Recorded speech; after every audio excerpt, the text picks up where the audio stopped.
Welcome to the deep dive. Today we're really going straight to the heart of something we've all thought about. Can money buy happiness? For, well, centuries we've kind of been told it can't. But what if that idea, that really deeply ingrained idea, is maybe only half the story? Or, even actively misleading? It's a big question. We've got a fascinating perspective today that challenges this very notion. It's true. There's this deep-seated suspicion, you could say, about wealth, and it's linked to happiness. It goes way back. Yeah. You see it in how uncomfortable people get just admitting they want nice things. Yeah. And, politically, it's critiqued from all sides, concerns about corporate power, worries about people getting soft. Exactly. All that imagery, right? The camel in the needle's eye, the warnings about loving money. It's powerful stuff. Definitely. And even today, you see movements like voluntary simplicity, people deliberately choosing less. So this idea, this concept that money and true happiness are sort of opposed, it's really stuck. And what's interesting for a lot of people is that social science seem to, well, back this up. Those studies... Yeah, the ones looking at income levels and life satisfaction. Exactly. Yeah. They often find that, okay, more money helps up to a point, but then it levels off. More income doesn't automatically mean more happiness past a certain threshold. So the common wisdom, money can't buy happiness, feels like it has some, data behind it. It seems that way. But our source today, it throws a real curveball. It argues that actually, in a pretty significant way, money can contribute to happiness. Now, it's not saying it's simple, like insert coin, get happiness, or that money can't be misused. Of course it can. Right. But it presents a really compelling case that challenges this old belief. It could really make you rethink things. Absolutely. So that's what we're going to do in this deep dive. We'll unpack this counter-argument. Yeah. We need to look at how the source defines money first, then explore its definition of happiness that's really crucial, and then finally dig into the specific ways it argues money helps you get there. And we'll flag some important nuances too, right? Clarifications. Definitely. Important clarification. Okay, let's get into it. First things first then. Money. We use it. We think about it, but what is it really at its core? Well, the source starts pretty fundamentally. Money is basically a tool, its main job, making exchanges easier. Right. It was a huge leap forward from just trading goods directly, bartering. Much more flexible. The old barter problem. Like, I have bread, you cut hair, but you don't want bread right now. Exactly. The baker needs a haircut, but the barber's got plenty of bread. What do you do? Money solves that. It eliminates that need for what they call a double coincidence of wants. So instead of needing that perfect match, money just works for anything. It opens up way more possibilities, like a universal translator for trade. Precisely. And the source mentions George Simmel, the sociologist. His point was kind of that money itself is more valuable than any one thing you buy with it. Because it represents choice, options, the freedom to pick what you value most at that moment. It multiplies the potential value of whatever you produce or do. So the cash in your wallet or, the number in your bank account isn't just numbers, it's potential. The ability to get things you want or need from others. That's the idea. Okay, but where does money originate? How does it come into being in the first place? Fundamentally, the argument goes, it comes from production, from creating goods or providing services that other people actually value, things they're willing to trade for. So if I make something amazing but nobody else wants it? Then, well, you won't get money for it, no matter how much you love it yourself. It has to be something others desire. That's what gives it monetary value. Okay, but people get money in other ways too, right? Gifts, inheritance, theft even. True. The source acknowledges that. But it argues that even that money, tracing it back, originated from someone, somewhere, creating value through production. Got it. And the source also distinguishes between money, the currency, and wealth, meaning the actual stuff, the products, the assets. Yes, it's a really important distinction they make. Yeah. We often use them interchangeably, but here, think of money as the medium, the token, and wealth as the actual goods and services you can access with it. Okay, good to keep that in mind. So we have money as this flexible token of exchange rooted in production. Now let's flip to the other side. Happiness. How does the source see that? Right. So according to this view, happiness isn't just like feeling good for a moment. It's described as a psychological state. Okay. A state that results from achieving your values. And values are defined pretty specifically here. How so? As the ends, the goals, the outcomes that you actively work to gain or to keep. the things you genuinely pursue because they matter to you. Okay, so achieving your values. And what kind of values are we talking about? They break it down into two broad categories, material and spiritual. Material is the obvious stuff: food, clothes, a car, a house, things you physically need or use. And spiritual. What does that mean here? Not religious necessarily. Exactly, not necessarily religious. Think of it more as values related to your consciousness, your mind, your inner life.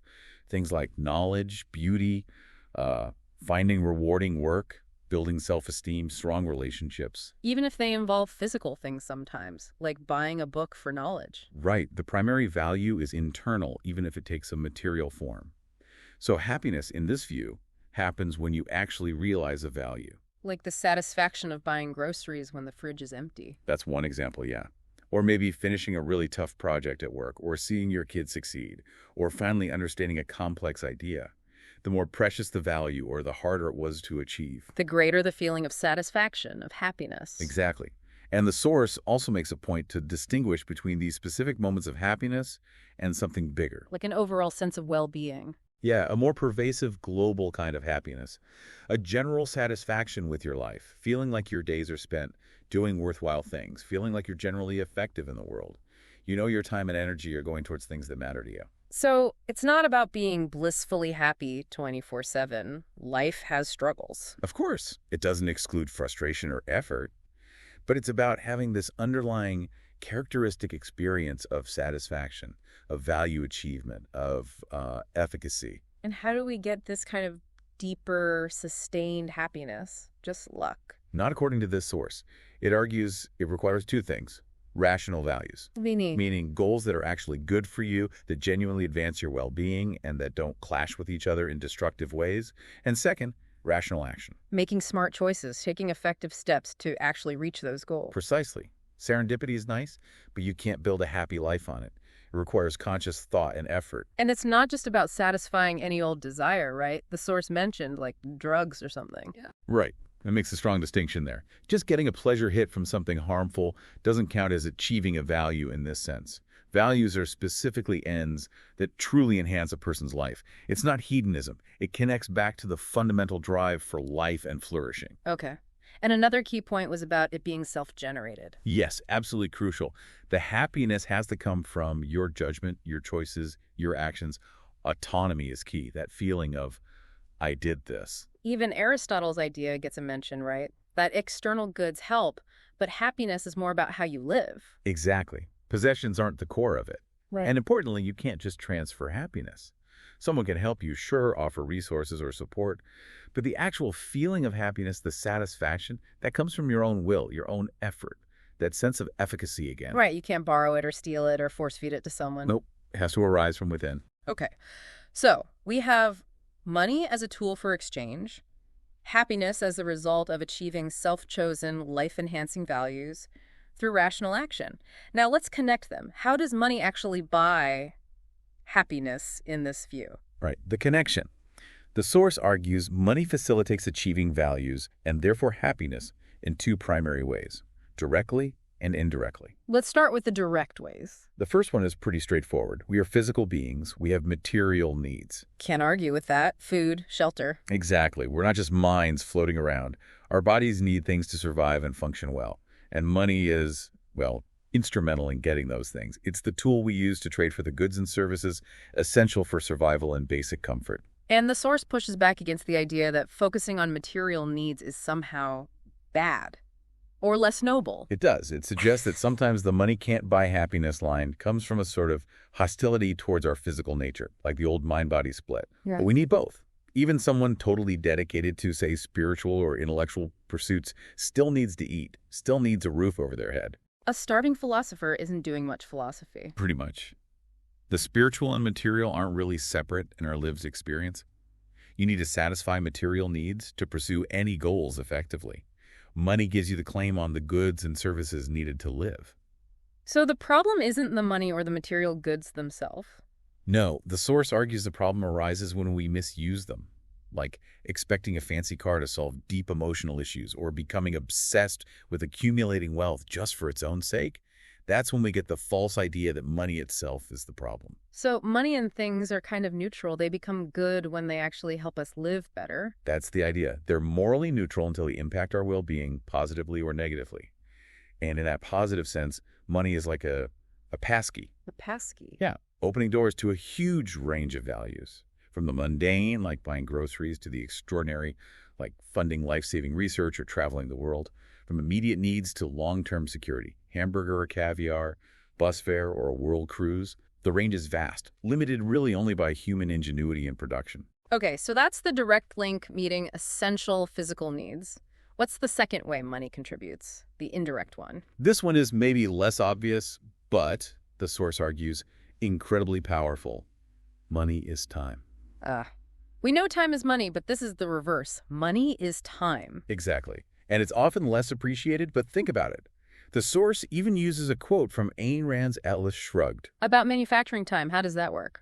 The character, Ellis Wyatt, dramatically increases the efficiency of his oil production. By doing so, he frees up time, his own, his workers', societies that would otherwise be spent on less efficient methods. He's literally adding usable time to life through productivity. Okay, so efficiency saves time. How does that connect directly to money and happiness for an individual? Well, think about why most of us work for money in the first place. Fundamentally, it's to sustain ourselves, right? To get the necessities. Sure. Food, rent, basic stuff. The easier it is to produce or acquire those necessities, the more efficient we are, or the more money we have, the less time we have to spend just on basic survival. Which frees up time for other things. Exactly.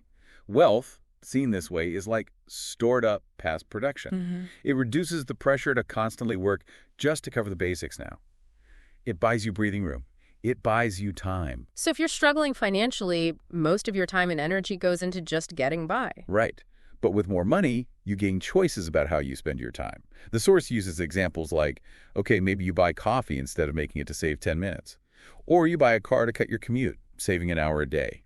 Or maybe you have enough savings to switch to a more meaningful job, even if it pays less initially. Or hire someone to do chores you dislike, freeing you up for work you enjoy or hobbies or family. All of that. Money empowers autonomy. It gives you more control over your day, over your life, over how you use your time.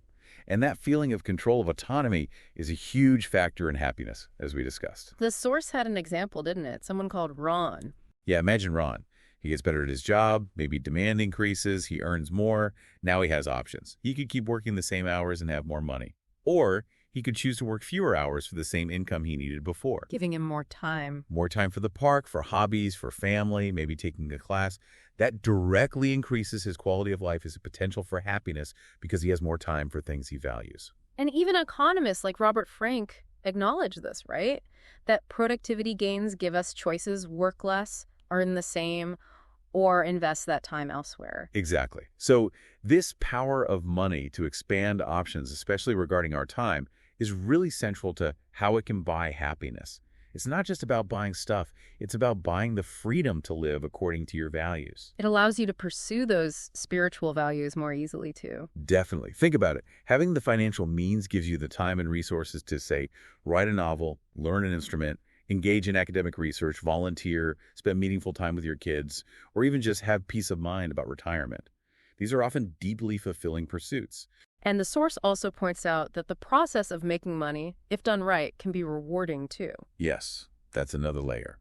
For many, the act of creating value, conceiving a new product, improving a process, doing research, teaching, creating art, is deeply satisfying in itself. You see plenty of wealthy people or older professionals who keep working long after they need the money. Because they find the work itself fulfilling. Exactly. It's part of achieving their values. Okay, so let's try and nail this down. The core argument is money buys necessary material goods, which is fundamental, and maybe even more importantly, it buys time.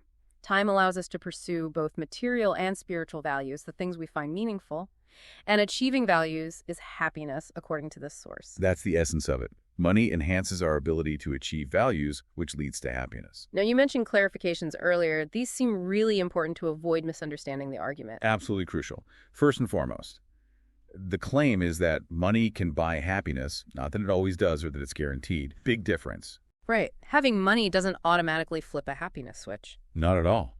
Money can be used badly. You can buy junk, feed addictions, chase status in ways that make you miserable. It's not a cure for psychological problems. Yeah. Happiness involves way more than just possessions. So money is a tool. A tool. And like any tool, it depends on the user. You have to use it wisely for it to enhance your life and happiness. The source mentioned that distinction, again, between money makers and money appropriators. How does that fit here? Right. The idea, drawing from Ayn Rand, is that someone who earns wealth by creating genuine value, building a business, inventing something useful, is more likely to use that wealth in a way that supports their happiness. Why? Because they tend to see money as a means to do more, to expand their activities, to further their life goals. It's fuel for their productive engine. Whereas someone who gets money through, say, manipulation or exploiting loopholes might see money as an end in itself or use it in less fulfilling ways. So money doesn't guarantee happiness because you might spend it poorly, or you might just lack worthwhile goals or the virtues needed to pursue them effectively. Exactly. But if you do have rational goals and act rationally, money becomes a powerful amplifier, enabling you to achieve those goals and thus find happiness. It can also buffer you against misfortune, unexpected medical bills, job loss, things like that. Okay. What about the observation that, some poor people seem happy and some rich people are clearly miserable? Doesn't that contradict the idea? The source tackles that head on. It says, no, that doesn't validate the thesis. It just proves that money isn't sufficient for happiness. Other things matter hugely: relationships, purpose, health, mindset. It reinforces that money isn't everything. Right. And it's not the ultimate goal for many people, as Aristotle also noted. The existence of happy poor people, or unhappy rich people, affluenza some call it, just shows money isn't the only factor, or even the most important one for everyone. And the argument isn't that everyone needs to be rich or make maximizing income their main goal in life. Definitely not. People rationally choose lower paying but more meaningful work, or prioritize family time over career advancement. That's perfectly consistent with pursuing happiness. The point is about money's potential role. However, the source does stress that being poor makes happiness much harder, much more precarious. Yes. When you're constantly worried about basic needs, rent, food, a sudden medical bill, it creates enormous stress and limits your ability to pursue other values. There's a certain baseline level of financial security that really is necessary for basic well-being and survival. Below that, life is incredibly vulnerable. Which aligns with those economic studies showing well-being does increase with income up to a certain point. Exactly. Up to a threshold level where basic needs and a sense of security are met. So some might say, okay, with all these caveats, it depends how you use it. It's not guaranteed. It's not the only thing. Isn't the claim money can buy happiness kind of unremarkable? The source anticipates that objection. And it argues, no, it's not unremarkable, because it directly contradicts a very widely held, almost knee-jerk belief that money cannot buy happiness, or is even inherently opposed to it. It's pushing back against a strong cultural narrative. Precisely. The argument is that money, when pursued intelligently and spent wisely, can indeed buy happiness by providing necessary goods, by buying invaluable time, and by empowering the autonomy needed to pursue your chosen values and build the life you want. It helps you achieve the very things that constitute happiness. Okay, so wrapping this up, the little bit of truth in the old saying, money can't buy happiness, is maybe that happiness takes work, real effort, and money isn't some magic shortcut. Exactly. You still have to figure out what your values are and pursue them rationally. Money doesn't do that for you. But the flip side, the insistence that money cannot buy happiness is actually bad advice, according to the source, because it might discourage people from pursuing the means to achieve their values. That's the core argument. Discouraging the pursuit of money, understanding what it actually represents and enables, can be like discouraging the quest for a better life, for achieving your goals, for happiness itself. It's not about becoming materialistic or chasing dollars mindlessly. Not at all. It's about recognizing money's potential positive role. The issue isn't money, it's misplaced priorities, or failing to use money effectively towards genuine well-being. The pendulum, perhaps, has swung too far towards demonizing money. And thinking about money this way forces us to get clear on what happiness actually means. That it's tied to success, to achieving things that matter to us. Right. It reframes happiness as something actively built, not passively found. And money is a key tool in that building process. Earning it means creating value. Spending it means acquiring value, either goods, services, or that crucial resource, time. It empowers you. It empowers you to get and do what you want, what you value. And that, the source argues, should be embraced, not shunned. So the goal of this deep dive wasn't to say everyone needs to be rich, but to challenge those maybe automatic negative reactions to money, the guilt around wealth, the idea that it's somehow incompatible with a good life. Exactly, because money can contribute to happiness. And pursuing happiness, pursuing a flourishing life, is arguably the most important pursuit there is. So maybe here's a final thought for you listening. Take a moment to really consider what you define as truly valuable in your own life. What does flourishing look like for you? And then think honestly about how money, used intentionally as a tool, could potentially better support you in achieving those specific values, leading to maybe a greater sense of satisfaction and well-being in your life. Something to mull over.